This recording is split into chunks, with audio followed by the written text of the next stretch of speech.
Bienvenidos al Palomitrón, vuestro espacio de referencia de cine y series españolas. Hoy vamos a desgranar un documental que es necesario de ver y que puede ayudar a mucha gente porque cuenta cosas que no se han dicho hasta el momento y que probablemente todos los nacidos en la década de los 90, incluso de los 80, no sepan. El gran engaño es un documental de Terry Nota donde se destripa la mentira sobre el nacionalismo catalán. Y quiero empezar recalcando una frase bastante interesante que sale en el documental que dice lo siguiente: en el origen de la mala política siempre está la falsa historia. El que controla el pasado controla el presente y construye el futuro. Esta frase la dice Marcel Guyot en el documental. Hoy tenemos aquí a los artífices de que esto sea posible, que son los chicos de Terra Nota, concretamente a 3 de ellos, que son Pirata, Jürgen e Ike. Muchas gracias, caballeros, por vuestro tiempo. A ti, por favor. Gracias a ti por invitarnos. Quiero empezar haciendo una pregunta a Pirata, porque cuando se presentó el documental dijiste una cosa que me llamó mucho la atención. Decías que antes había miedo a hablar porque había consecuencias y lo que tú pretendías era que se quitase el miedo a hablar. ¿Tú crees que lo has conseguido un poco? Poco a poco se va consiguiendo, no solo por nosotros. La gente está bastante cansada ya de tenerse que callar y tal. Ahora estamos viendo, por ejemplo, como en Twitter, ¿no? Pues están gente que es muy de izquierdas y que lleva un poquito, digamos, campando a sus ellas por allí, porque aquello era un poco su cortijo, porque estaban solos, ¿no? Pues resulta que ahora cuando hay un poquito de debate, un poquito de discrepancia, pues les da un poco de cosa y se cogen y se van, ¿no?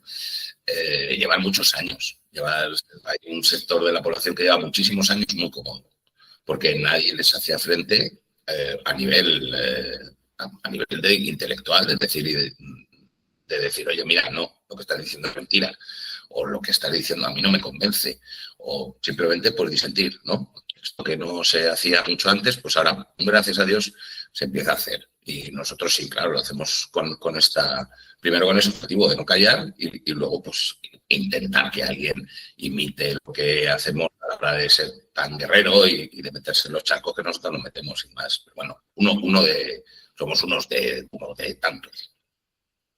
El documental se divide en 3 partes: los orígenes, los arquitectos y el procés. Y en los orígenes es curioso porque uno puede pensar, cuando se le viene a la mente la palabra nacionalismo catalán, siglo XIX, inicio del siglo XX. Sin embargo, nos vamos hasta los tiempos de los godos. Porque el Estado, o sea, si quieres una nación, para luego tener un Estado necesitas historia, necesitas sustentarlo en algo. No es que en época de los godos ya hubiera nacionalistas o ya hubiera gente que quisiera independientes, justo lo contrario, ¿no? Entonces nos tenemos que ir allí, pues porque hay sobre todo 3 mitos fundacionales del Estado catalán que hay que desmontar, que se fundan a través de la mentira, ¿no? Que es Wilfredo el Belloso, Seadors y 1714. Son sus 3 hitos más grandes, aparte de muchas más cosas que se han llegado a inventar, como en el Instituto Nova Historia ¿no? Pues que se ha llegado a decir que Santa Teresa de Jesús era de Palafrugell, o un poco menos, ¿no? Bueno, pues vale, bien, o sea, hay cosas que no podemos entrar tampoco a discutir, ¿no? Quiero decir, perder el tiempo en eso no tal. Pero sí que es cierto que sobre todo los 3 mitos fundacionales para ellos es esta catalán, que son esos 3, yo creo que sí que merecía la pena entrar y explicar lo que era, o sea, explicar un poquito lo que era la sociedad, la España de aquellos años, la pre-España de los godos, de cómo se conforma un poco todo el tema de los condados, toda la marca catalana, que era un reino y que era un condado, por qué Cataluña no fue nunca un reino y Aragón sí. Bueno, pues ese tipo de cosas yo creo que sí que eran interesantes para explicar que todo eso que se ha contado era mentira, y luego ya sí buscar esos orígenes, quizá en la Renaissance, quizá en ese siglo XIX, mediados del XIX, finales del XIX, donde ahí sí, realmente se empieza ya a buscar un hecho diferencial, ¿no? Y todos estos mitos parten quizá desde ese finales del XIX. Y sobre todo porque al final lo que llama la atención es que Jordi Canal que sale en el primer capítulo, dice una cosa muy característica, y es que el nacionalismo del siglo XIX era un nacionalismo, digamos, constructor, pero el del siglo XX es destructor. ¿Vosotros creéis que realmente hay una diferencia entre los nacionalismos de diferentes siglos o que fue un proceso evolutivo natural el que se dio para acabar siendo algo destructivo? Yo creo que ahí sí que definitivamente. O sea, toda la época del romanticismo, los nacionalismos que van apareciendo tienen mucho de construir, ¿no? O sea, es decir, naciones, pueblos, gente que en el fondo quiere reencontrar sus raíces, que en realidad es también un poco consecuencia de la ilustración. La ilustración es un proceso bastante parecido al que estamos viviendo ahora con el globalismo, ¿no? Que se intenta pasar a todo el mundo por el mismo rasero, igualar a todo el mundo. Todos tenemos que ser, en el fondo, franceses, ¿no? Además, neofranceses, ni siquiera era el francés tradicional. Cuando eso llega a un punto en el que explota, porque, bueno, pues todos los problemas del racionalismo, etcétera, surge el romanticismo, es decir, no, la vuelta a los orígenes, la vuelta al pueblo, la vuelta a la familia, a las propias tradiciones.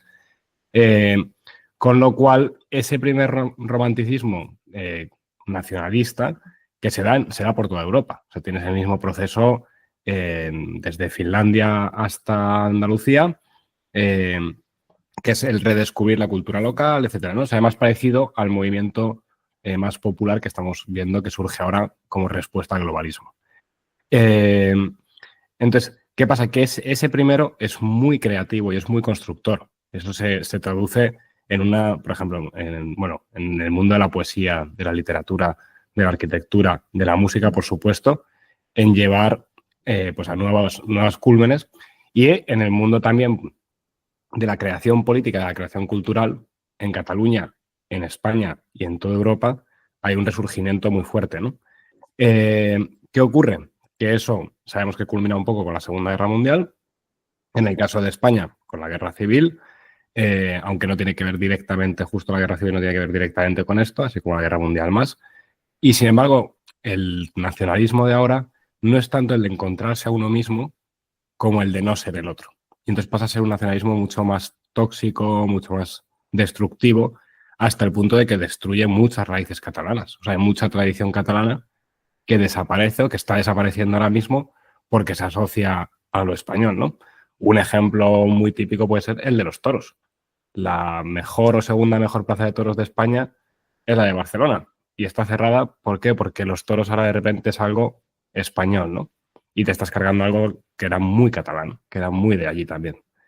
Entonces yo creo que ha habido un paso de ese romanticismo creador a esa política zafia de hoy en día, destructora, que de hecho está separando y que está creando separación en las familias, en la sociedad civil, en la política, por supuesto, y puede ser que en la nación, al final, y en el Estado. Decía Gonzalo Rodríguez una cosa que me pareció también bastante significativa, porque al final realmente tú puedes saber que hay un problema en Cataluña porque obviamente hay separatistas y gente que no quiere eso, ¿no? Entonces, obviamente ahí ya hay una ruptura entre la sociedad de Cataluña. Pero Gonzalo decía que la población catalana está siendo secuestrada por la ideología ultranacionalista y que al final, de alguna manera, ese secuestro está lastimando el bien común del resto de los españoles.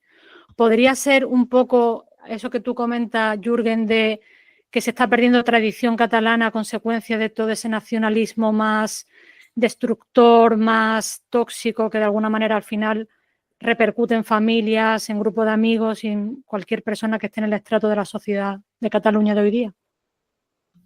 Yo diría que 100%, ahora si quieren y Pirata que comenten, pero miramos, por ejemplo, el mundo empresarial catalán. O sea, Cataluña ha pasado de ser uno de los motores económicos de España a ser una de las zonas donde la gente está saliendo por patas. O sea, la gente que puede, los catalanes con dinero, en cuanto pueden, se compran una casa en Madrid, se compran una casa en otro sitio de España y dicen, me voy, ¿no?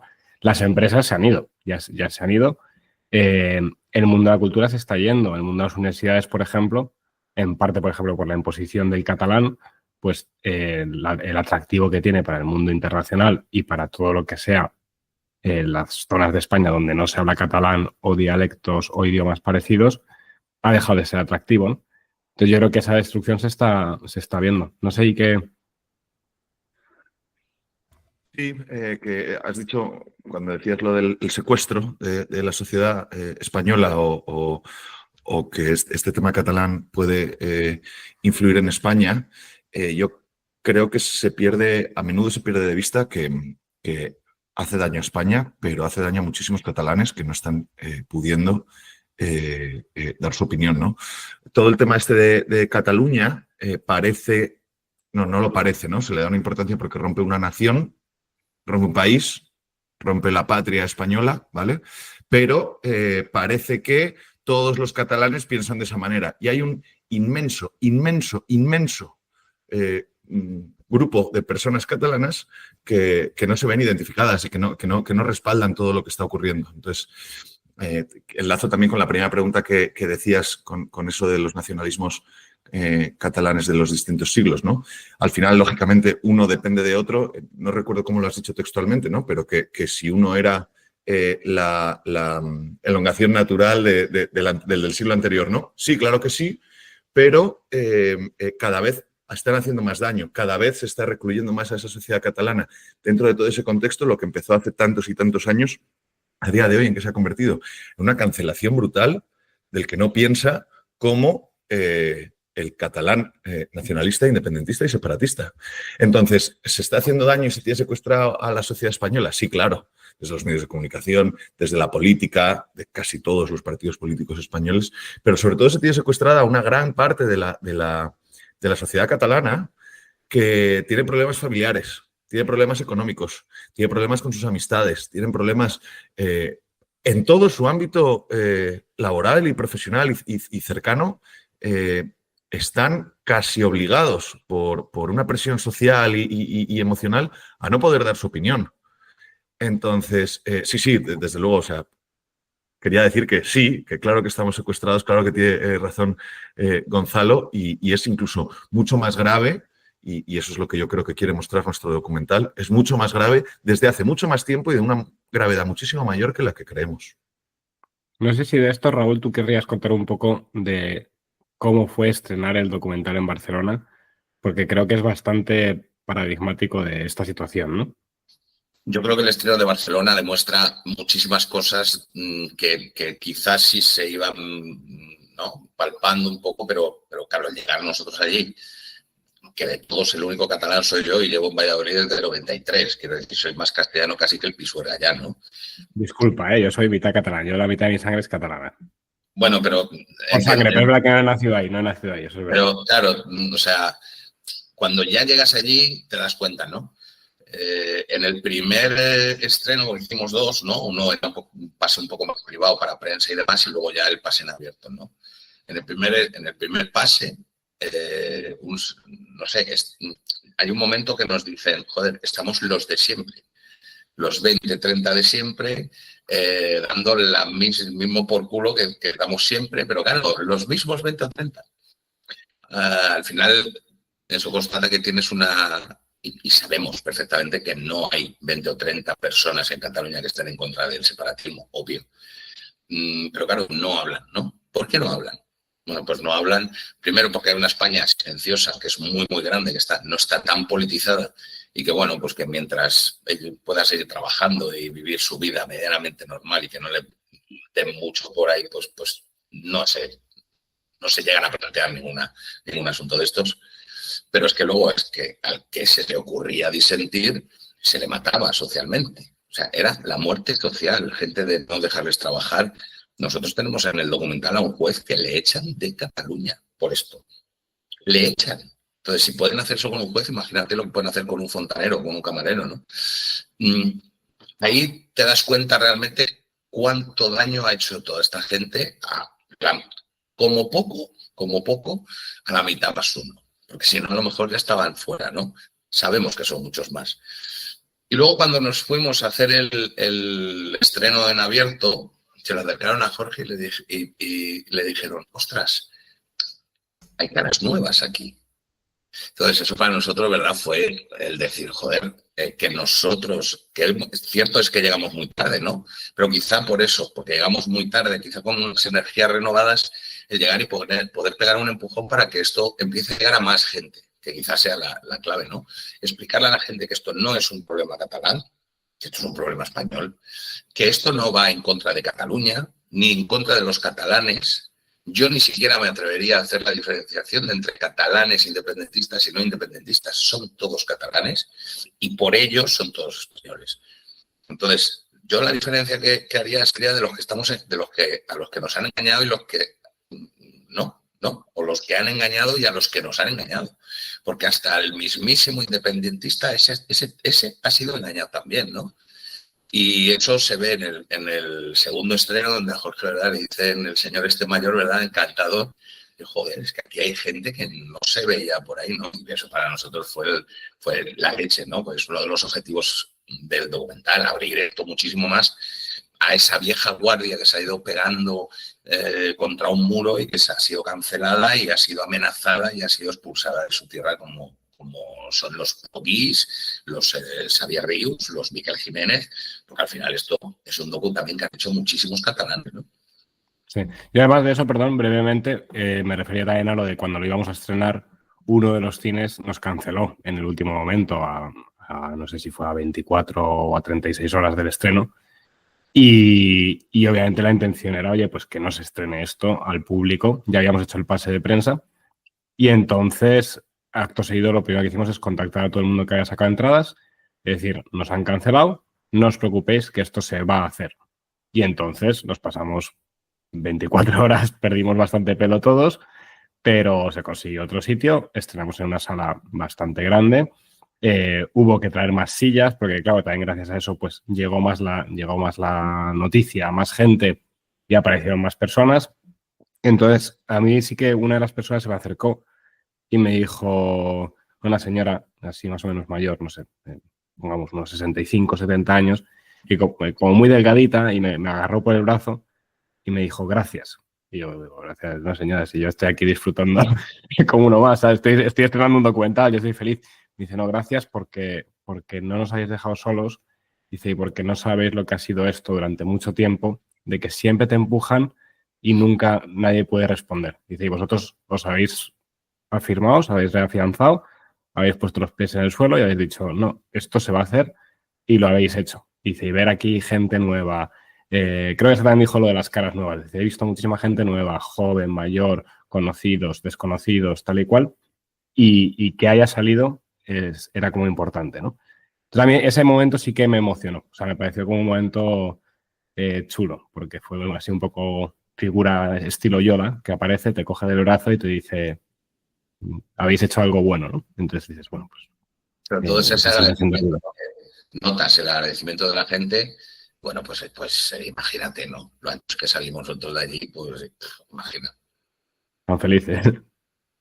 Ahora volveremos a la parte de la cancelación de los cines, porque eso es algo que quiero tratar, porque he estado indagando sobre vuestro historial de cancelaciones en cine y es grande, es muy grande. Entonces es una cosa que es curioso. Lo que es curioso es que siempre que vamos a estrenar algo, en el sitio donde vamos a estrenar, 4 días antes está Pedro Sánchez. Es una cosa... Nos ha pasado... ¿Esa la habías visto? ¿Esa tú te habías dado cuenta, Claudia? Investigará, y hay una relación, Claudia. Ah, sí, ese dato yo no lo sabía. Yo no sé, puede ser casualidad, ¿eh? Podría ser casualidad. Pero allí donde nos cancelan, 3, 4, 5 días antes, ha estado Pedro Sánchez. Y en un sitio que no nos cancelaron también. Y bueno, en uno que no consiguieron cancelarnos y en otro que ni siquiera quisieron. Pero bueno, esa es historia para otra... Eso es para cuando saquemos el libro. Ahora volveremos a ese tema. Bueno. Ahora volveremos a ese tema. Durante el primer capítulo, al final, hacéis un repaso histórico, pues bueno, el tema del siglo XX, la República con Pains, luego posteriormente Guerra Civil, franquismo, y todo lo tratáis de una forma bastante objetiva, es decir, al final, generalmente los que aparecen en esa parte del documental son historiadores que cuentan los hechos de forma completamente objetiva. No hay ningún tipo de partidismo, no hay ningún tipo de de apología nada. De hecho, incluso hay un antiguo independentista que narra todo el proceso histórico que él mismo, pues de alguna manera, del que él se nutrió, ¿no? Porque al final pertenecía a ese movimiento. Sin embargo, en el segundo capítulo es donde ya salen personalidades más conocidas, como puede ser Joaquín Leguina, Jaime Mayor Oreja, Vidal Cuadras, y ahí se habla mucho de la transición española, se habla mucho de la Constitución, y luego ya viene, pues digamos, el gran líder y probablemente el gran artífice, ¿no? del independentismo como lo conocemos hoy día, que es Jordi Pujol. ¿Vosotros creéis que la Constitución del 78 fue un fracaso? Aquí está el quid de la cuestión, ¿no? Cuando nosotros empezamos a hacer el docu, evidentemente, pues tienes planteado, tienes en la cabeza un poco pues lo que quieres contar, cómo lo quieres contar. Queremos 3 capítulos, 2, 5, 1. Bueno, pues te haces un pequeño planteamiento de lo que quieres. Y una vez que tienes más o menos claro lo que quieres, pues procedes. No es que tengamos unos guiones, porque nosotros no trabajamos así, ¿no? No nos gusta ceñirnos tanto. Tenemos una serie de escaletas o hojas de ruta, por decirlo de alguna manera, por las que queremos pasar. Entonces, como luego hacemos entrevistas, pues queremos que la entrevista esté viva. No quiero llegar a alguien y decirle, oye, quiero que me digas esto, dímelo. Y yo luego lo cojo, lo corto y lo monto. No. La historia es hacer una entrevista y que cada uno pues vaya explicando desde su punto de vista cómo son las cosas o cómo las ha visto, ¿no? Claro, en ese principio, en ese primer guión, escaleta, pues la transición española era importante, pero no iba más allá de un tramo más del docu. Pensábamos darle más importancia a otras cosas. Claro, ¿qué pasa? Cuando nos vamos a 23 entrevistas de gente tan importante como la que has dicho y empezamos a ver lo que nos han dicho, dijimos, coño, aquí hay un tema que es bastante más importante de lo que nosotros nos pensábamos en un principio, que es la Constitución. El cómo se ejecuta esa transición, ¿no? De la ley a la ley, cómo se hace, quién la hace, cómo, por qué, intentar desgranar para qué. Y ahí es cuando nos damos cuenta que sí, que la Constitución, cuanto menos da para hacer la pregunta, ¿no? Últimamente, allí en Cataluña, por ejemplo, se acuñó el término constitucionalista para huir quizá de algo que tuviera una connotación más de derechas, ¿no? Como podría ser patriota, como podría ser español, quizá. Tú sabes que el término España, incluso fuera de Cataluña, está un poquito denotado. Bueno, pues se acuñó ese término de constitucionalista porque más o menos estaba todo el mundo contento allí, no había demasiado, o sea, ¿quién te va a atacar, no? Si tú dices que estás en favor de la Constitución, es complicado. Bueno, pues a lo mejor ahora mismo es complicado atacar la Constitución, pero yo creo que por lo menos, por todo lo que nos han contado y demás, que se ve en el capítulo 2, ese capítulo 2 es muy, muy importante. Para mí se convierte en el turrón real de todo el documental. Coño, da cuanto menos para plantearte ciertas cosas, ¿no? No para coger la Constitución y elevarla a unos altares y que nadie me lo toque. Y yo soy constitucionalista. Coño, vale, ¿y eso qué es? O sea, ¿la Constitución qué es?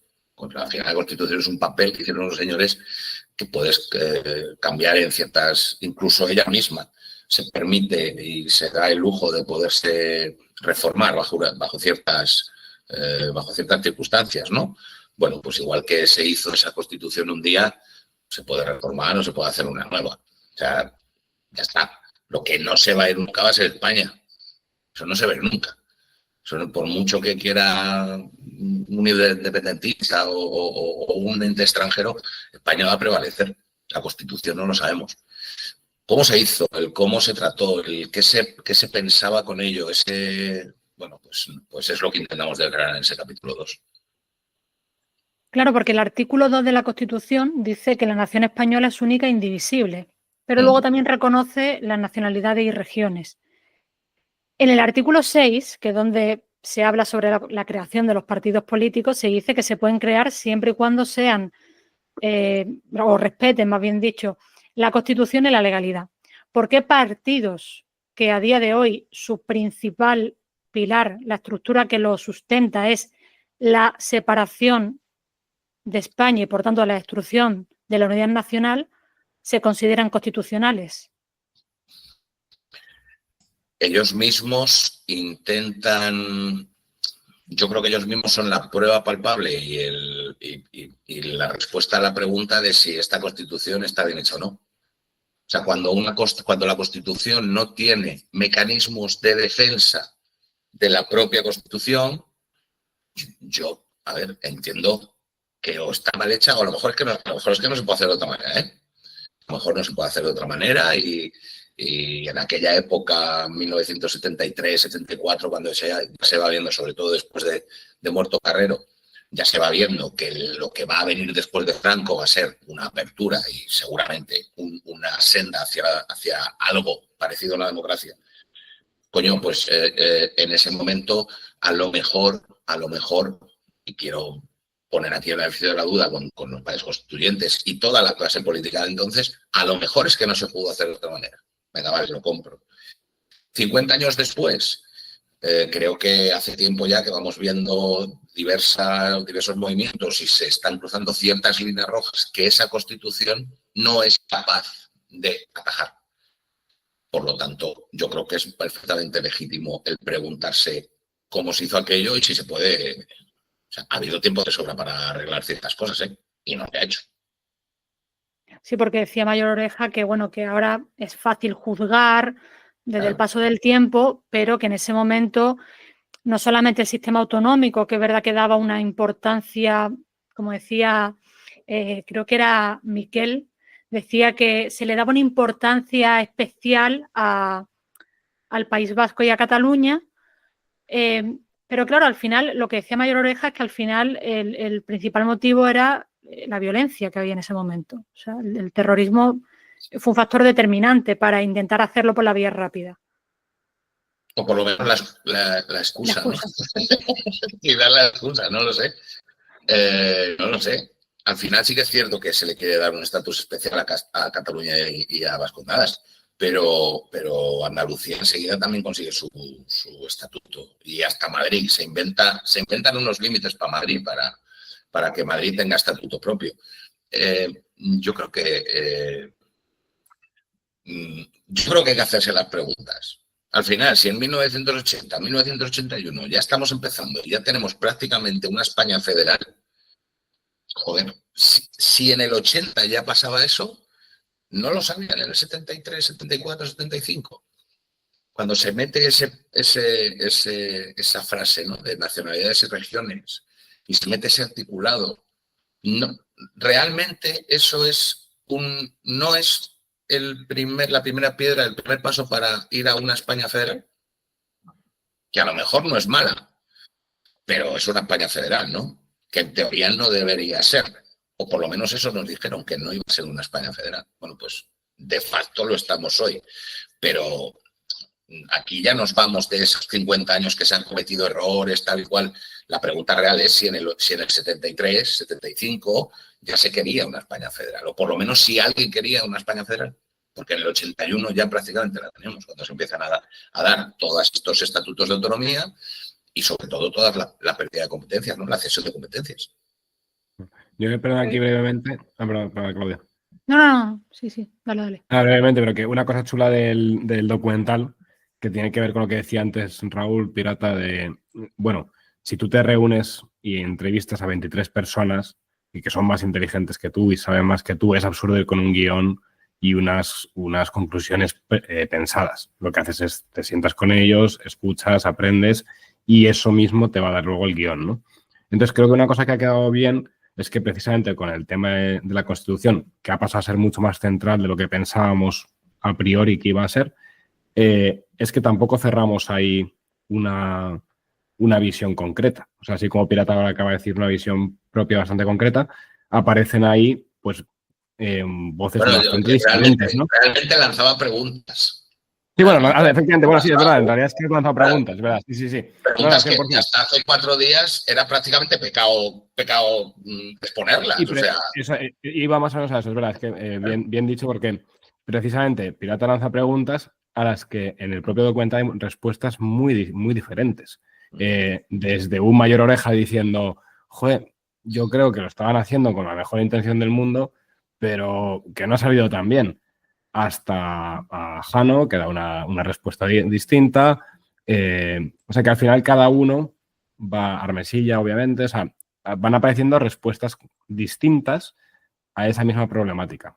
Y creo que eso es enriquecedor y más aún hoy en día en la que la mayoría del material audiovisual que se produce es para idiotas. Es en plan de, hola, tengo que venderte una cosa, mira, aquí está la cosa que te quiero vender, cómpramela.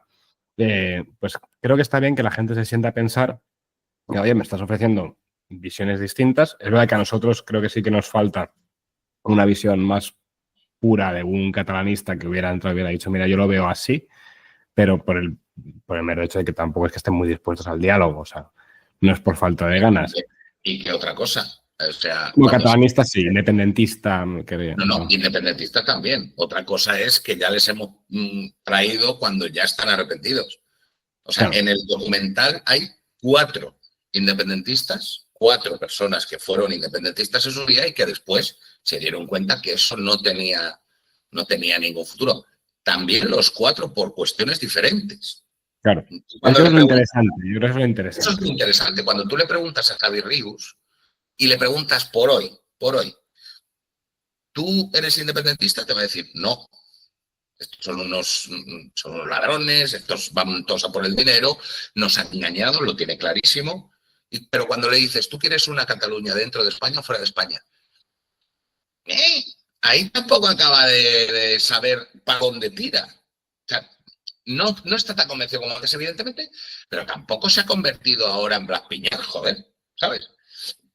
Él te da esa razón, ¿no? Por lo menos te da esas respuestas. Pero luego si le preguntas a Julia Galvez, te da otra respuesta diferente. Otra ex independentista que ahora mismo, a día de hoy, no cuando hicimos el docu, que era presidenta de Sacabat, pero luego ha acabado en Vox, ¿vale? Entonces, está, a lo mejor sin Piña, o no, pero bueno, más guapa sí. Pero ya no es la misma respuesta de Rius.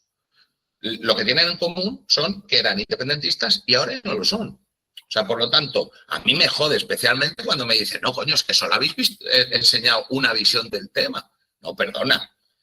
Aquí hay gente que fue independentista y ya no lo es. Lo que no hemos traído es al tipo que diga que Santa Teresa de Jesús era de Ripollet. Amigo, no voy a tardar ni un minuto en discutir si el cielo es azul o el pasto es verde. No pierdo tiempo. Partimos de esa base y a partir de ahí a pilotar. Esto si me dejas además, por favor, con perdón, un pequeño paréntesis, aunque sé que hemos venido a hablar del documental del Gran Engaño, tenemos varios más y en todos ellos la premisa es la misma.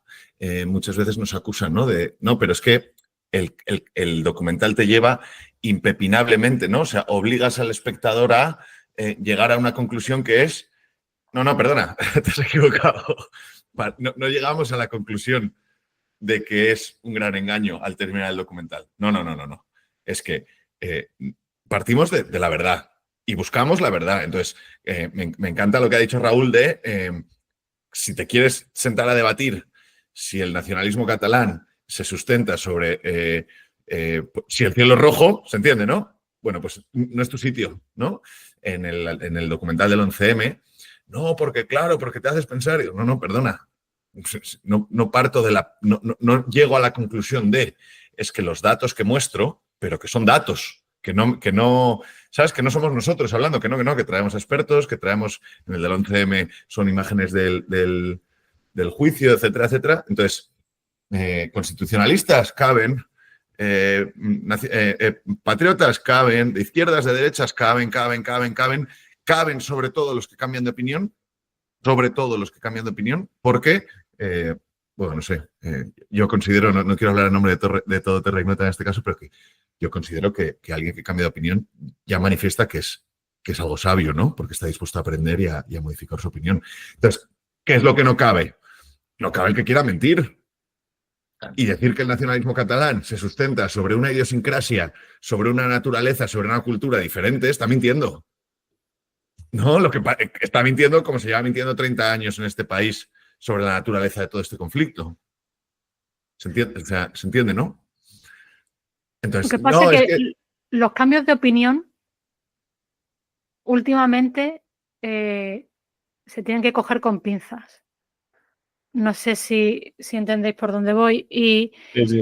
Y sobre todo también porque al final un cambio de opinión también puede venir derivado de, sí, he reflexionado, he madurado, porque al final uno no tiene la misma mentalidad con 18 años que con 35, por un proceso natural de evolución de la vida, pero también pueden venir cambios de opinión por un interés político o económico.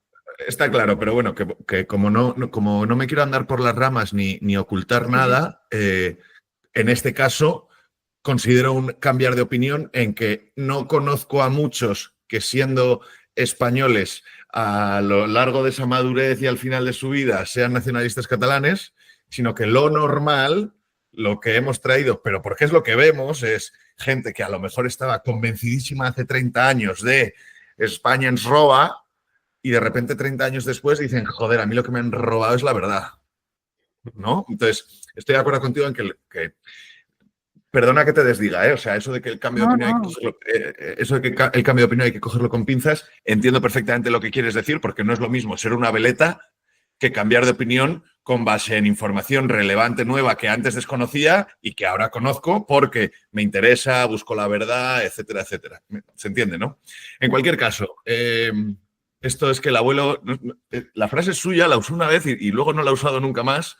Y a mí me encanta y la tengo que repetir siempre que venimos a estas. O sea, estamos aquí para derrumbar muros a cabezazos. Ese es el espíritu de Terra Ignota dicho rápido y mal, ¿no?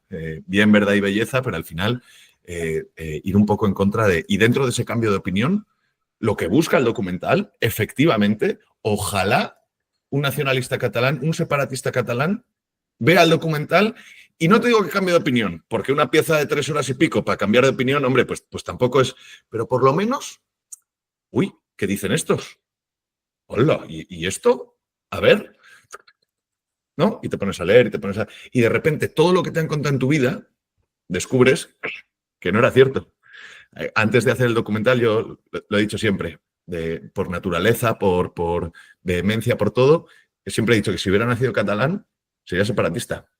Y si hubiera nacido vasco, sería nacionalista catalán, nacionalista vasco. ¿Por qué? ¿Por qué?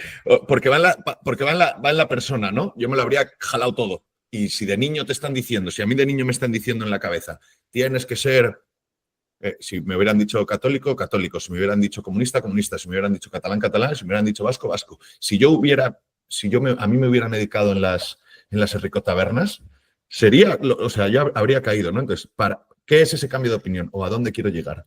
Si lo que te han contado a lo largo de toda tu vida y tú has estado con unos anteojos de burro toda tu vida, si tienes el valor, la valentía de dejar quitarte los anteojos porque estás dispuesto a escuchar nueva información, ese cambio de opinión es el que realmente se valora, ¿no? Eso es lo que creo con Miquel, con Medina. Porque hace falta mucha valentía para reconocer que te han engañado y decir, me han engañado. Porque al final están tocando ciertos pilares de vida también, ¿eh? O sea, no es una mentira baladí. Te están tocando de repente todos esos pilares que has tenido en tu vida, que era una identidad que han creado que no era real. Tu identidad es esta. Tú eres catalán y eres mejor que los españoles, o eres mejor que un extremeño, ni siquiera, o sea, casi que es peor decir eres diferente de un extremeño. Eres lo mismo, tío, ¿sabes? Cada uno tiene su particularidad y tal. Pero claro, esos son pilares de vida. Y de repente te vienen aquí 6 taraos y te dicen, no, tú todo lo que has estado creyendo durante toda tu vida, te han engañado, amigo. El que haya visto La tonta al bote, ve, ¿no? Cómo es la reacción del que sabe que la han timado. Sabe que la han timado y se da cuenta y lo primero que te da son ganas de esconderte, que nadie te vea. Porque crees que has hecho el ridículo, porque crees que eres tonto del culo, porque te han engañado. O sea, y hace falta valor, ¿eh? Para, como estos 4 o 5 independentistas que salen en el documental, decir, no, es que a mí me han engañado. Bueno, pues yo quiero levantar la mano y yo reconozco que a mí también me han engañado. Todos. A mí sí. Luego ya, si vamos metiendo más gente al carro que sea capaz de quitarse esas ojeras y decir, joder, voy a escuchar y voy a ver qué es esto. Ya no solo hablamos de este documental ni de los 4 que hemos hecho. Es cuestión de empezar a cuestionarse ciertas cosas y de empezar a buscar la información por otras vías y joder, pues salir un poquito de esa papilla que te dan los medios normalmente, una papilla muy fácil de digerir, no tienes ni que masticar, venga para adentro como los pavos, glu, glu, glu, glu, glu, glu, y a más papilla, más complicado luego es reconocer que te han engañado, ¿no? Porque cuando la obra sale muy grande, pues imagínate.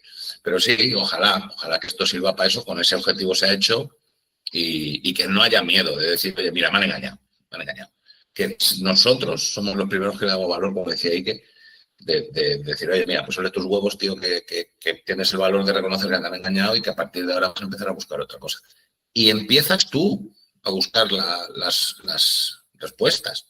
No te vamos a llevar nosotros. Nuestro trabajo es ponerte esa primera piedra o enseñarte el camino. Luego el camino lo tienes que recorrer tú, ¿eh? Con nuestros docus, con nuestras tertulias, pero luego con un montón de autores que nosotros no somos los primeros que vienen a hablar ni del 11M, ni de la Cataluña, ni del aborto, ni del Valle de los Caídos. Ni los más listos ni los que más saben. Somos unos más. Pero si por suerte has llegado a este tema a través de nosotros, lo que nosotros hacemos es siempre invitar a que esos documentales, estas cosas que hacemos nosotros, sea ese punto de partida para que luego tú comiences tu viaje. Y tú eres el que se tiene que crear la opinión. Primero, el conocimiento lo tienes que adquirir tú y luego, con todo eso, creas tu opinión. Y ahora precisamente... no, por favor. Si es que quería enlazar cuando has dicho tú y cojamos esos cambios de opinión con pinzas. Y después de dicho todo esto, te digo, ahora es cuando, claro, es que no es lo mismo un cambio de opinión con base en todo lo que acabamos de decir, no hay información, etcétera, etcétera, que hacer como Groucho y decir, oye, estos son mis principios y si no te gustan tengo otros. ¿Se entiende, no? Es que no es lo mismo un cambio de opinión que no se debe coger con pinzas, si es que andar por la vida como andan los que todos sabemos, que tampoco me voy a poner aquí a rajar de, pero sí, ¿no? Nos entendemos. Aunque nunca hayáis visto a nadie gesticular con un piti sin acabar de liar y que no se le caiga ni una micrita de tabaco se le ha caído, ¿eh? Sí, es que somos buenos en casa, somos buenos en muchas cosas, no solo en hacer documentales.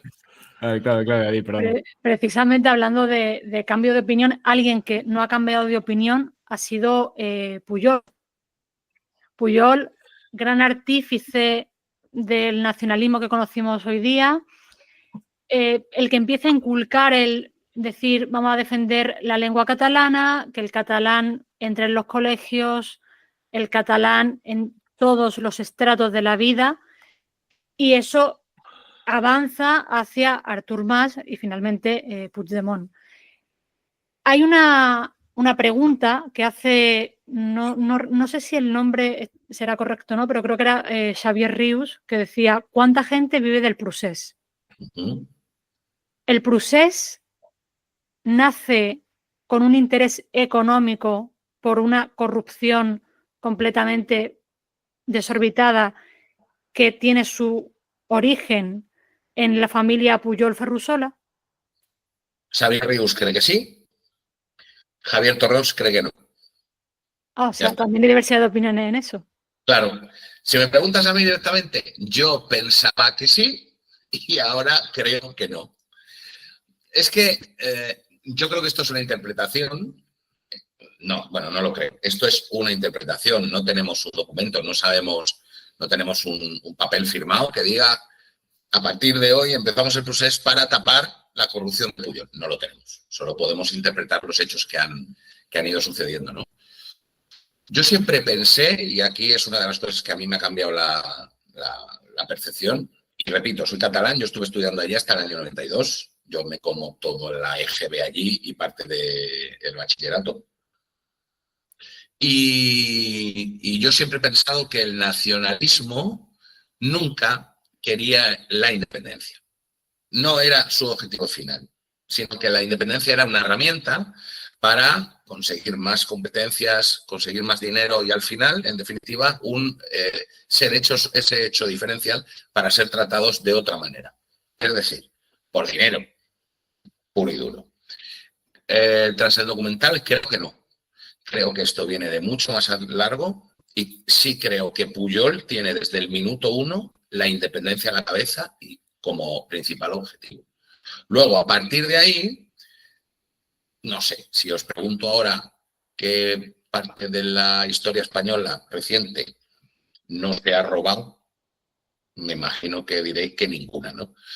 Pues el Procés, Cataluña o Santa Coloma de Gramenet en el ayuntamiento, pues seguramente no sea diferente, ¿no? No creo que sea la razón la corrupción o el robar o el pillar dinero, porque en cualquier otro escenario que no estuviéramos hablando de independencia y estuviéramos hablando de cualquier otra cosa, se habría robado igual. Por lo tanto, yo no creo que vaya por ahí. Viendo todo el plan Pujol, desde cuándo lo empieza a anunciar, cuándo empieza a tocar el tema de la lengua. Hay una entrevista por ahí de 1981, donde habla perfectamente Pujol de cuál es un poco la hoja de ruta con la lengua, lo que hay que hacer con la lengua, o sea, utilizarla como un arma, ¿no? Claro, te tienes que documentar, no es habitual que cualquier persona normal llegue y diga, uy, me apetece ver el discurso de investidura de Jordi Pujol en su primera legislatura. Joder, pues a 4 frikis le puede haber tal, ¿no? Bueno, pues nosotros, como tenemos que hacer el docu, pues nos tenemos que documentar y tenemos que mirar a ver. Y llegamos a ese discurso. Bueno, pues en ese discurso hay muchas claves de lo que pasa después, ¿no?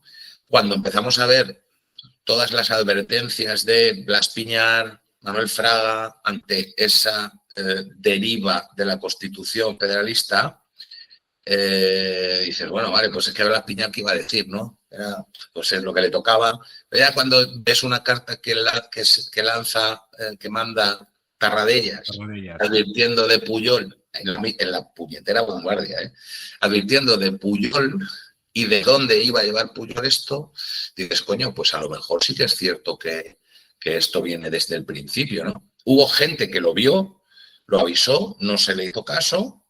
Y lo que me extraña es que ahora haya gente que por lo menos no se lo plantee, ¿no? Aunque creas al final que no, pero por lo menos que no te lo plantees, que desde el principio sí que van a por ello, ¿no? Yo en eso sí, con esta última frase de Pirata, que tiene que ver con muchos de los documentales que hemos hecho y de las cosas que intentamos tratar en Terra Ignota, es recordar que hay como un ciclo, ¿no? Entre, oye, estos están diciendo esto, joder, son unos conspiranoicos, eso es mentira. Luego se pasa al, bueno, eso a veces sí que puede ser que ocurriera. Luego se pasa al, bueno, eso ocurre, pero en realidad es bueno, ¿no? Entonces, como que ese ciclo... Te voy a explicar por qué es bueno, ¿eh? Claro, en plan, eso efectivamente sí que es así, pero ahora te voy a explicar por qué es bueno, ¿no? Y creo que con el tema del independentismo catalán estamos ahí, bueno, hasta el punto de que es que los independentistas catalanes tienen las llaves de la gobernabilidad de España. Ellos y Bildu. Entonces dices, hombre, me está diciendo que esto no existe, que esto no tal, que no es un problema, y ya estamos llegando ahí, ahora lo que me estás diciendo es necesario por el bien de España gobernar con esta gente, aquí hay algo que suena un poco raro, entonces igual hay que mirar para atrás y ver quiénes eran esos conspiranoicos, esos locos que avisaban de que esto podía ocurrir, porque igual tenían algo de razón. Y creo que lo hemos visto con bastantes cosas en los últimos años. Vosotros lleváis haciendo documentales desde el 2021, ¿cierto? Por ahí, ¿no? Sí, ¿no? Sí, creo que sí. Habéis tratado el 11 de marzo. Habéis tratado el Valle de los Caídos. El separatismo catalán. Y el último, el aborto. ¿Por qué estos temas? Porque eran fáciles y dijimos, pues lo ha hablado todo el mundo. Porque todo el mundo hace documentales de esto y entonces como sabíamos, como tenían tirón, porque todo el mundo hace documentales sobre esos temas, pues dijimos, oye, pues nos subimos al carro de Netflix, Amazon, de las grandes productoras que hablan pues siempre, ¿no?, de estas cosas y buscan la verdad del aborto, ¿no? Pues que todo el mundo ahora está súper interesado en la verdad del aborto, ¿no? Y de verlo desde el punto de vista científico y de la maternidad, pues oye, allá que fuimos, ¿no? El 11 de marzo. No sé, ¿has visto tú las piezas que tienen tanto Amazon Prime como Netflix del 11 de marzo? He hecho críticas sobre ello. Vale, pues entonces... ¿Cuál te gustó más? Claro, Del 11, no, yo no puedo, no me puedo posicionar, ¿no? Claro, no te puedes posicionar. Bueno, pero como yo sí me puedo posicionar, porque para eso estoy aquí, las dos piezas de Netflix y Amazon Prime... no dicen la verdad, son literalmente una basura y me quedo en esa expresión. No dicen la verdad. En el momento en el que no dicen la verdad es el motivo suficiente como para que lo juzgue como una basura. ¿Por qué hablamos del 11M? Porque merece la pena. porque hay que decir la verdad, porque la gente no la está diciendo, porque la gente no la sabe, porque hay que decir la verdad, porque hablamos del aborto. Porque hay un debate perdido desde hace más de 30 años en este país, con un enfoque absolutamente ideológico, partidista, a menudo absurdo. Entonces, ¿por qué hablamos del aborto? Porque hay que hablar del aborto. ¿Por qué hablamos del nacionalismo catalán? Porque llevamos 30, 50 años oyendo una historia que no es verdad. Y creemos, tenemos una caja negra denominada Terra Ignota que nos hemos encontrado empezamos haciendo el chorra y al final de repente tenemos la oportunidad y nos sentimos, no Clark Kent, pero sí con el deber, ¿no?, de utilizar esa herramienta que nos hemos encontrado para decir la verdad. ¿Por qué hablamos del Valle de los Caídos? Porque no es un mausoleo franquista. Porque llevamos años, no 50, 60, 70, 80 años, oyendo una historia que no es real. Y en todos esos documentales, además, lo que a mí, una de las cosas que más me gusta es que no salimos nosotros, que no hemos venido a enseñar nada a nadie. ¿Me explico? Son otras personas las que vienen a enseñarnos. Primero a nosotros, cuando producimos el documental, y luego a todos aquellos que lo ven.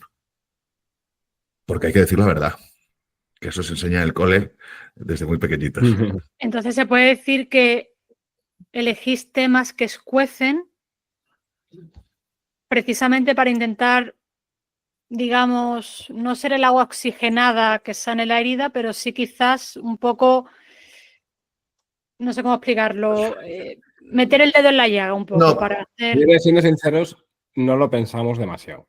O sea, Vale. al final, creo, ¿no? Me Le parece quita correcto. toda O la sea, filosofía. Igual aquí estoy yo proyectando, de verdad que somos 6, nosotros somos 6, estamos en la 3, entonces son 6 personalidades muy distintas, 6 formas de ver la vida y 6 posturas políticas. O sea, en general, lo único que nos une es que nos encanta hablar entre nosotros, nos encanta discutir y nos encanta conocer cosas que no conocíamos. De ahí el nombre de Terra Ignota, ¿no? De entrar en lo desconocido. Es que es lo que te iba a decir. La naturaleza de Terra Ignota nos va a obligar a hacer siempre cosas de estas. O sea, Sí. llevamos 4 de momento y ya has nombrado estos 4, ¿no? Pero habría un montón de temas más que podríamos, y no hemos hecho todavía, pues seguramente por falta de medios, por falta de tiempo, somos relativamente nuevos. Pero todo lo que vayamos sacando después, por nuestra naturaleza, por cómo hemos nacido, cómo hemos ido creciendo como canal y demás, pues van a ser siempre temas de estos. O sea, no vamos a hacer no sé, yo no me veo haciendo un docu de algo que esté muy trillado. No Claro. creo que vayamos a entrar en hacer cualquier cosa sobre algo que ya esté claro. Mira, cuando a Jorge le da la venada de decir la primera vez, ¿no? Bueno, del 11M habría que hacer algo. Porque en aquella primera tertulia de 1 hora y media no puedes desarrollar evidentemente todo, se quedan muchas cosas en el tintero y se le ocurre al artista, bueno, pues tendríamos que hacer algo. Y yo, que soy gilipollas, voy detrás y digo, pues un docu, que no hay. Bueno, pues un docu. Bueno, pues eso no nos va a dar con algo que ya esté muy trillado. En ese mismo momento decidimos un documental precisamente porque no hay. Porque libros había un montón y blogs ya había, pero un documental como tal, organizado, ordenado, extenso y tal, no había. Y dijimos, joder, pues como no lo hay, pues ya lo hacemos nosotros. No había sobre la... el Valle de los Caídos como las que hay. No había un documental. En el caso del aborto sí hay muchas más cosas, pero este en concreto y con este enfoque no lo había. No, ni cerca. Pues entramos en los sitios donde creemos que debemos estar por valores y tal, y hacemos las cosas que creemos que no ha hecho nadie. Pero que se entienda que el objetivo original o primigenio no es que escuezan. Sabemos que escuecen, ¿no? Porque, como lo que te decía Pirata, ¿no? No vas a hacer un documental sobre, no sé, las elecciones, sobre algo muy trillado, sobre algo que ya hay muchas cosas. O sea que si lo haces sobre algo, lo del 11M, para nosotros fue un bajón. Llevamos un año trabajando en ello y cuando ya lo teníamos, estaba ya en fase final con los capítulos, etcétera, ya escogiendo todo montado, las fechas, no sé qué, de repente, ¡pum! Netflix, documental del 11M, ¡pum! Amazon, documental del 11M, ¿no? Y dijimos, tú, que llevamos con esto meses, horas y horas. Entonces, no es necesariamente porque escueza o no es necesariamente porque en este caso se pueden haber hecho otras cosas del mismo tipo, no es necesariamente porque escueza, pero sí es, oye, me la están colando. Me la están colando y yo lo veo. Entonces, ¿puedo hacer algo al respecto? En estos casos sí podíamos y lo hemos hecho. Probablemente a día de hoy no estamos a día de hoy, ojo, no estamos capacitados para hacer un documental sobre las elecciones de Trump versus Biden hace 4 años.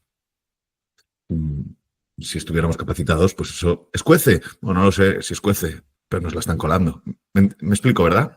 Sí, perfectamente. Vosotros decíais antes lo del tema de la falta de medios. Ninguno venís del sector audiovisual, ¿no? No.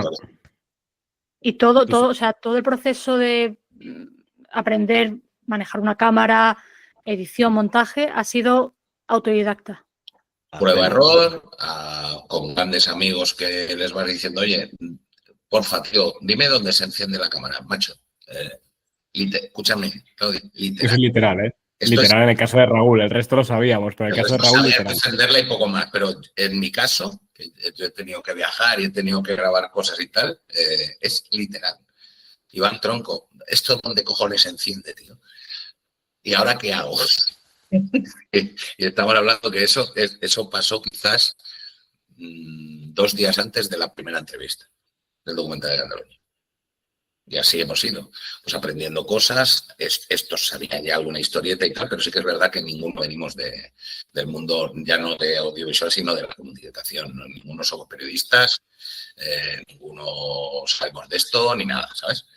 Y nada, pues prueba, error, y con amigos siempre que se puede tirar se les pide que echen una manilla y tal, y siempre la gente muy... quien puede ayudar, te ayuda. Entonces todo ha sido ensayo y error, porque claro, yo el documental del 11M, al final se tira de mucha imagen de archivo porque, bueno, es lo que había, ¿no? Pero el salto de calidad entre el documental del 11M al del Valle de los Caídos o a este es abismal. Claro. O sea, yo en el del Valle de los Caídos, obviamente, es todo imágenes de archivo, con lo cual, o sea, tú si lo piensas, el del 11M, si nosotros tuviéramos acceso a imágenes en buena calidad, lo que es la edición no es mala, me parece. No. Obviamente, ha mejorado en los posteriores, pero ahí sobre todo el problema es de recursos, de cómo conseguir, pues no sé, una entrevista de Antena 3 de hace 17 años. O 19 años, 20 en el caso de las primeras del 11M. Pues claro, esas las tienes en YouTube a 480p. Pues lo descargas de YouTube a 480p y usas lo que tienes. Luego ya lo que es la edición, lo que es meterse en Adobe Premiere y juntarlo y tal, yo creo que ahí sí que se consigue un trabajo decente, pero hay un gran salto de calidad una vez que podemos empezar a contar con imágenes propias. Es decir, nos vamos nosotros, bien sea el Valle de los Caídos, nos vamos a Barcelona con una cámara buena, y eso es verdad que los costes de eso hoy en día han caído mucho. O sea que ahora mismo tienes una cámara de 4K, una reflex decente por 3.000, 4.000 euros, las tienes incluso por menos y son también bastante aceptables, con lo cual según hemos ido teniendo un poquito más de medios, pues hemos tirado más de eso. El primer documental no es broma. Los audios están hechos con el micrófono del SingStar y un calcetín para que no petardee. Claro, ya una vez que si tienes 120 euros, pues con 120 euros te compras un micrófono Rode. ¿Que no será el que usa Almodóvar en sus películas? Seguro que no. Pero con el de 120 euros ya haces magia. Ya hacías magia con el del SingStar. Y luego, pues oye, consíguete una Canon EOS, no sé, 40D, que no valen tampoco una barbaridad. ¿Que algún día tendremos la 3D? Pues sí, seguro que es mucho mejor. Pero para ir tirando está bien. Y luego sí que hemos ido contando, obviamente, según había más medios, pues pedir más ayuda, pues eso, de editores, de tener música propia, todas esas cosas que ayudan mucho. Estabas ya diciendo modelos de cámara, ya te estás haciendo un experto, ya. Claro, ya poco a poco. Que Sorogoyen te ayude en un documental, le queda poco. Este sí sabe, el que no tiene ni puñetera idea es el director. El director no tiene ni puñetera idea. Tú eras más de teleprompter, ¿no? Uy, teleprompter, dije. Yo era más de martillo cincel y hacer tablillas, ¿no? Cuneiformes. Una ventaja nuestra es que ninguno vivíamos de esto. Y no es una profesión para ninguno de nosotros. Eso también nos ha dado mucha libertad. de coger cosas que nos parecen de verdad interesantes, de no depender de nadie, en el fondo. Y ni siquiera depender de que triunfe el documental. O sea, muchos de ellos, cuando los hemos hecho, hemos pensado, bueno, pues nos interesa a nosotros, parece guay, lo hacemos. Pero que si no lo hubiera visto nadie, no hubiera pasado nada. O sea, ninguno de nuestros ingresos se hubieran visto afectados, ¿no? Es más, todo lo que se ha ido recaudando no ha llegado, no ha repercutido directamente, excepto los que sí que han estado trabajando directamente un tiempo más concreto en eso, ¿no? Entonces, yo te da mucha libertad de poder hacer un poco lo que quieras. También entiendo que esto es un poco hippie, que no se puede vivir siempre así. Que según nos vayamos profesionalizando más, pues tendremos que dedicarle más trabajo remunerado. Pero bueno. El espíritu no cambia. O sea, el espíritu debe ser el mismo porque si no las cosas no van a ser igual. O sea, es decir, vamos a ver. Si aquí ahora mismo nos llegan y nos dicen, no, bueno, mira, quiero que hagas un documental defendiendo el feminismo, pues no lo vamos a hacer. Porque no está dentro de nuestro marco de valores. Nosotros tenemos no nos regimos por una ideología concreta, porque siquiera en el canal somos 6 y cada uno la ideología la tenemos la que tenemos, la nuestra, ¿no? Pero sí es verdad que coincidimos en un marco de valores muy acusado. Bueno, pues si está dentro del marco de valores, te lo hacemos. Entonces, como son nuestros valores también, le pondremos con dinero o sin dinero, con recursos o sin ellos, se le pondrá el mismo que se le puso al 11M, al Valle, al aborto o a Cataluña. Y va a ser siempre así porque no vamos a hacer nada que esté fuera de nuestro marco de valores. Por lo tanto, no hay mucha aunque estuviera cercano, pero que nos atase demasiado. O sea, yo creo que tampoco nos meteríamos en un proyecto en el que alguien nos dijera, no sé, un tema en el que nosotros lo tuviéramos súper claro. O sea, yo pongo la pasta, pero tenéis que decir esto.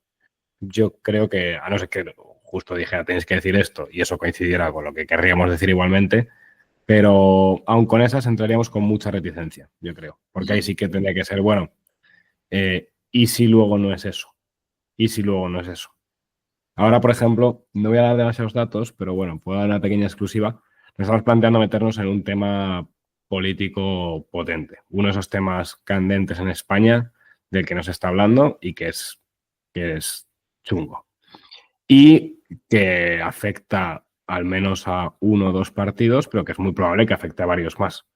Y entonces una de las cosas, de las líneas que hemos hecho es decir, no vamos a pillar dinero de ningún tipo de asociación cercana a partidos políticos, porque si nos metemos queremos poder salpicar tranquilamente a cualquier persona que esté involucrada, sea de derecha, sea de izquierda, sea conservador, sea liberal, sea de arriba, sea de abajo. Que la gente que está ahí metida, palme. Bueno, pues un poco en esa línea, ¿no? O sea que si, por ejemplo, mañana llegase Amazon Prime, que hizo un documental que, desde mi punto de vista, bastante bueno, que se llama ETA, el desafío. Si mañana llega Amazon Prime y os dice, mira, os voy a poner el dinero para hacer un documental sobre, no sé, el golpe de estado de Tejero. Pero tenéis que contar esto, esto y esto. Y no encaja con lo que vosotros queréis decir, rechazaríais ese dinero. Y aunque tuvieseis que ponerlo en vuestro bolsillo, como ha sido el caso hasta ahora, porque no queréis renunciar a vuestra escala de principio y decir, yo quiero contar lo que yo considero que es la verdad o por lo menos lo que yo considero que debe saberse. Ya, respuesta rápida es sí. Es verdad que todavía no nos hemos visto en esa situación. Entonces es muy fácil, todo el mundo es mártir hasta que le toca serlo. O sea que el día, si quieres, en la siguiente entrevista que nos haya pasado, te diremos, oye, ¿te acuerdas que nos hiciste esta pregunta? Pues efectivamente sí.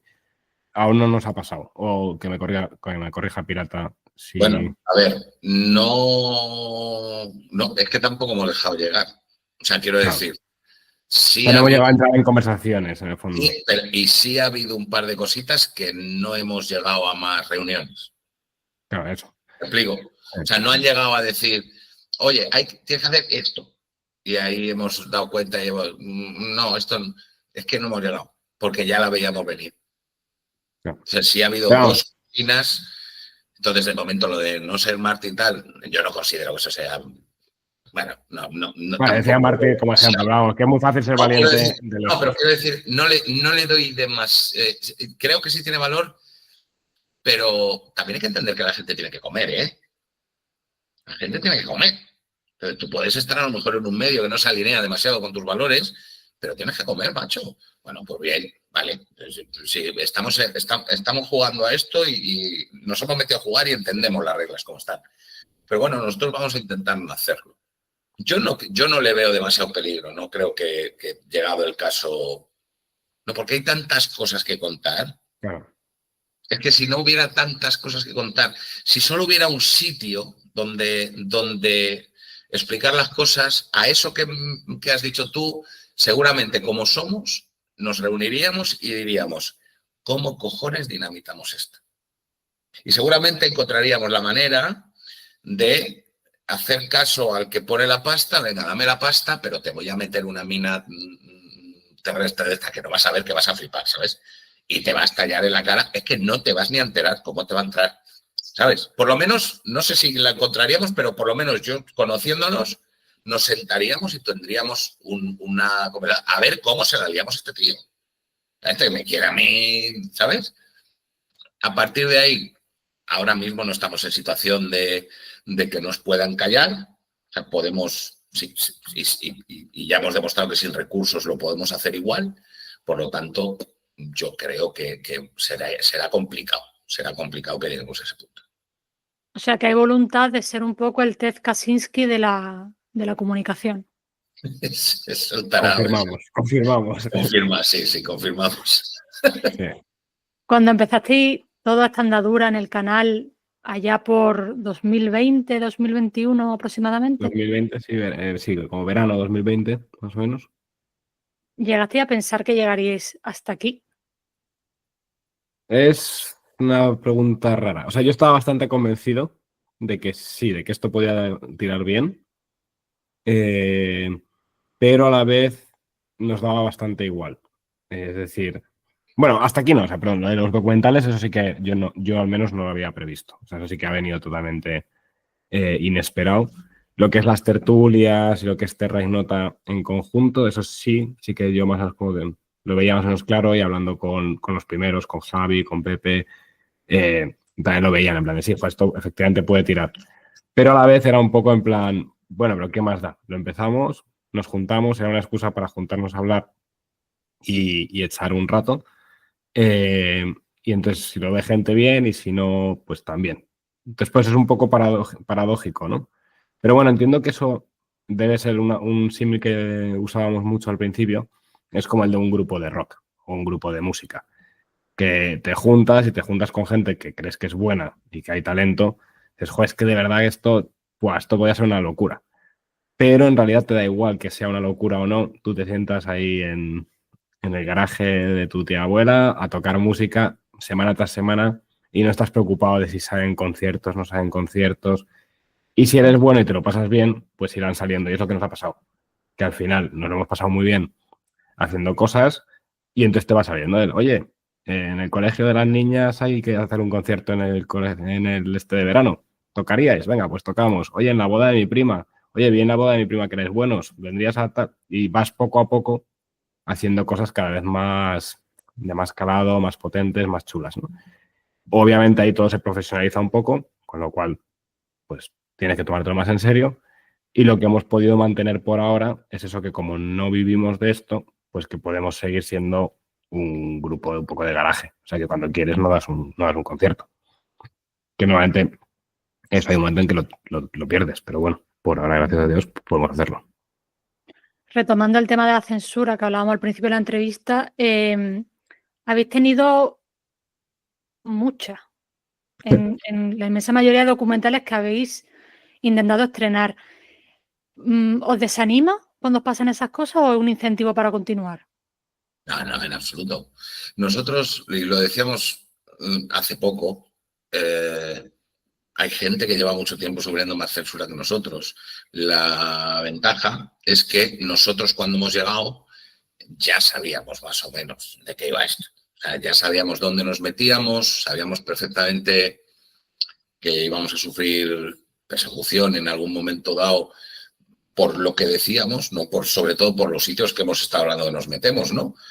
Y hemos aceptado. El reto lo aceptamos y Y oye, y si nos ganan un día y nos callan, pues chicos, mira, bien jugado, sombrerazo y más ganado. De momento no. O sea, de momento no, porque ahora en 2025 tenemos unas herramientas pues, que hace 30, 40, 50 años no había. Y son herramientas que son muy fácilmente controlables, pero de la misma manera que se pueden controlar, esto es tan grande que es complicado que no haya alguna grieta por la que te puedas colar. Es muy difícil. Entonces, nosotros, bueno, pues en lo que es YouTube, que es nuestro medio más, por donde más nos movemos, casi el 90% de las tertulias están desmonetizadas en los primeros 10 minutos, que no nos ha dado tiempo casi ni a presentar la cerveza o el café que nos vamos a beber, ¿sabes? O sea, YouTube todavía no sabe de qué vamos a hablar y ya nos ha desmonetizado la tertulia. Bueno, pues te toca recurrir, escribir, hay veces que te lo devuelven, hay veces que no. Bueno, pues vale, pues lo haces y ya está. Lo que decía Jorge, no vivimos de esto y al final, pues bueno, pues la idea es hablar, ¿no? Y contar cosas. El mismo algoritmo sabemos perfectamente cómo funciona con nosotros y cómo funciona con otros. Porque ahora una cosa buena que tiene todo esto es que las grafiquitas, el que sepa sumar, restar y leer estas cosas, pues sabe lo que pasa. Y son gráficas que son clarísimas. Y el algoritmo te lleva donde te quiere llevar. Y el algoritmo te pone un techo y te dice, de aquí no pasas, escúchame, y no pasas. Pues bueno, no pasa nada. Ya vendremos luego con otra cosa o ya lo inventaremos por otro lado. Eso es lo que es la dictadura, ¿no? De las redes, lo fácilmente que es dirigir el discurso para un lado o para otro. Es muy fácil. Y luego está en los estrenos presenciales que hacemos y demás. Nosotros sí que hacemos cosas que son estrenos, ¿no? De los documentales. Hemos hecho alguna entrevista también presencial, alguna conferencia. Y luego hay otro tipo de eventos que hacemos capeas, hacemos notadas, que nos vemos allí con nuestros seguidores y tal. Hay un poco como los cristianos primitivos, ¿no? Que las notadas te reúnes y en esa misma notada, evidentemente, pues hay cambio de opinión y hay debate y hay también esparces, ¿no? Y luego los cines, pues es otro rollo, ¿no? Los cines, los teatros y demás, pues bueno, pues habrá veces que se pueda hacer, como el del aborto, que no hubo ningún problema, y habrá otras veces que no. Pues se coge, se busca una alternativa y ya está. Nosotros sabíamos lo que había y no tiene ningún sentido el estar todo el día diciendo, ay, es que me censuran, es que me censuran. Bueno, pues sí, se dice, porque hay que decirlo, hay que explicarlo, pero tampoco llorar, ¿no? Ponernos el mono de trabajo como el otro día, cuando a 48 horas se nos caen 3 cines que teníamos cerrados, estábamos todos tan tranquilos y de repente, ay, no, que no lo hacéis aquí. Bueno, vale, pues no lo hacemos aquí, pues nos buscamos la vida y lo hacemos a otro lado. Y si no encontramos una sala, pues nos vamos a un parque y le decimos a la gente, oye, que nos vemos en el parque tal, y lo hacemos en el parque.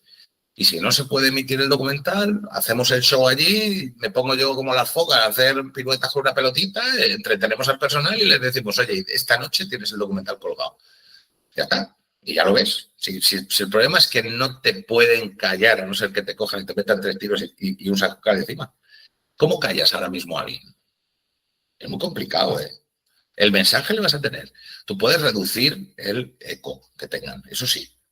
Y lo hacen. Y nos lo hacen a nosotros. Pero callar es complicado. Y ya para ir terminando, porque, claro, habéis estrenado 3 documentales en 2024. Sí. ¿Va a haber estreno de documentales en 2025? Sí, ¿no? Sí. Él ya lo ha dicho.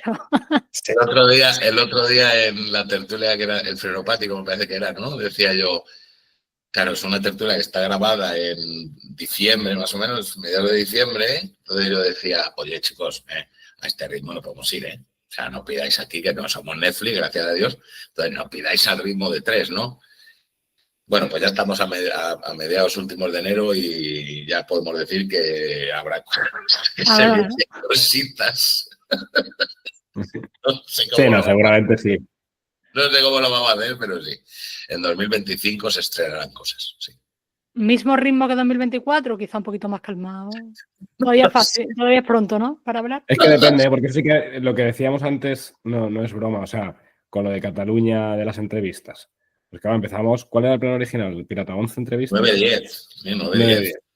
Y entonces hablas con uno y te dice, joder, pero tenéis que hablar de esto con este otro. Tenéis que llamar a Torrox. Vale, pues oye, hay que llamar a Torrox. Bueno, Torrox sí que estaba desde el principio, creo. Hablas con ese, entonces, oye, pero Alejo y no sé quién, pum, pum, pum, y al final se te salen de 9 entrevistas a 23. Hablando de que o sea, ya es una cosa bastante potente, ¿no? Entonces, ¿qué ocurre? Que con el tema de los ritmos, con el tema documentales precisamente es complejo, porque según te documentas, sabes más del tema, tienes más contacto. Entonces nos pasa lo típico de los trabajos académicos, que es tú calcula cuánto tiempo piensas que le vas a dedicar y luego le vas a dedicar 3 veces más. Tú dices, me voy a hacer un doctorado en 2 años. Bueno, pues serán 6. No, yo lo puedo hacer en 4, serán 12. Pero porque te lías tú más solo. o menos. Porque te lías tú solo, pero porque las cosas solo. valen la pena hacerlas bien, ¿no? Entonces, dicho eso, ¿sacaremos más de 3 en 2025? Espero que no. Espero que no. Pero tampoco podemos prometer que no. Claro. No lo sabemos. Tendría que salir todo muy redondo, igual serían cosas ahí un poco más sencillitas. Bueno, habrá que ver cuánto da cada cosa. Pero bueno, al menos 1, yo el 100%, y 3 creo que también 99%. Le voy a decir, me cago en la leche. ¿Hoy es día cuál? Hoy es 24. Hoy es 24 de enero, ¿no? Venga, vale, hoy 24 de enero voy a decir que estrenamos 5 documentales. 5. No, espero que no. Yola, escúchame, esto es muy fácil. Vamos a ver, Claudia, tú esto lo coges y lo tiras. Si esto es verdad y al final son 5, coges el cachito, es lo que hace Telecinco y Antena 3. Dicen un montón de cosas. La que es buena, la cortan después y dices, oh, aquí se dijo primero. Bueno, tú dices, si hacemos 5, pues aquí fue primero. Yo voy a decir 5, oiga, va. Es que he aprendido a fiarme de pirata, entonces ya no voy a decir nada más. Yo no os prometo que esto lo vaya a cortar, ¿eh? No, que lo tienes que cortar si acertamos. No, tú esto lo bueno. Vamos, en plan, a mí me dieron la exclusiva. Luego la gente no se acuerda. Pero si al final son 5, es el trocito es el que tienes que cortar y decir, aquí lo dijimos primero. La exclusiva. Aquí lo dijimos primero. Pero no, yo espero que no, ¿eh? 3 es una pasada ya, ¿eh? Sí, no es mucho 3 curro, es una pasada. Para cómo somos y para el tamaño que tenemos y cómo lo hacemos y tal, 3 es una pasada. Pero bueno, sí que es verdad que vamos aprendiendo y vamos optimizando bastante los tiempos. Bueno, no sé. Yo no me atrevo. Los contactos son más fáciles, no es lo mismo llamar la primera vez a alguien y decir, oye, ¿y tú quién eres? Que decir, oye, pues somos estos. Ah, vosotros entrevistasteis a este. Sí, pues hablad con mi secretaria. O sea que todo eso se va simplificando bastante, simplemente por tener un poco de nombre. Ahora, hay una cosa muy intensa que no tiene pinta de se va a simplificar, que es para hacer un documental te tienes que mover mucho. Y entonces son muchos días fuera de casa, son muchos días, semanas a veces, en Airbnb, en hoteles, en ir, volver, y esa parte es intensa. Entonces habrá que... Pero bueno, ya nos liaremos la manta de cabeza. Pues ha sido un placer teneros en el Palomitrón. Muchísimas gracias, Claudia. Que sea la primera de muchas y bueno, daros la enhorabuena por el documental. El último que habéis estrenado todavía no he tenido oportunidad de verlo, entonces no os puedo decir nada, pero el del Gran Engaño ha sido bastante bueno y lo recomiendo a cualquiera que no lo haya visto porque merece la pena. Y ya con agradecimientos, darte gracias a ti que tu pieza o tu artículo sobre el documental fue de los mejores. No voy a enseñar aquí el chat privado que tenemos entre nosotros, pero bueno, ahí en contacto decir, ¿no? En concreto ponía uno, es de las mejores piezas que se ha escrito. No es literal, pero es verbatim casi.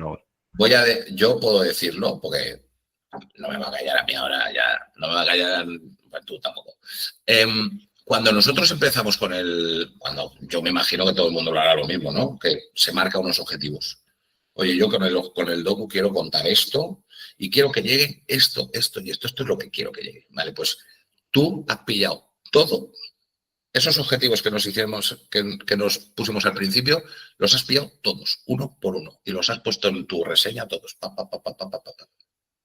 Me hubiera dado igual, te ha gustado el docu.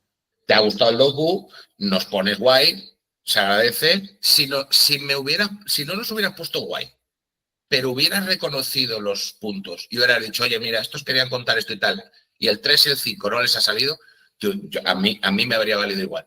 Porque el objetivo al final es contar eso, ¿no? Luego podemos estar más acertados o no. Y eso es lo que yo me di cuenta de tu reseña y me parece muy bueno. Enhorabuena, básicamente. Sí. Muchas gracias. Pues nada, nos despedimos, cortamos la grabación, aunque seguimos por aquí 3 minutillos más porque os voy a liberar, que tenéis que hacer cosas, pero esperemos que no sea la última entrevista. Cuando quieras. Muchísimas gracias, Claudia. Muchas gracias.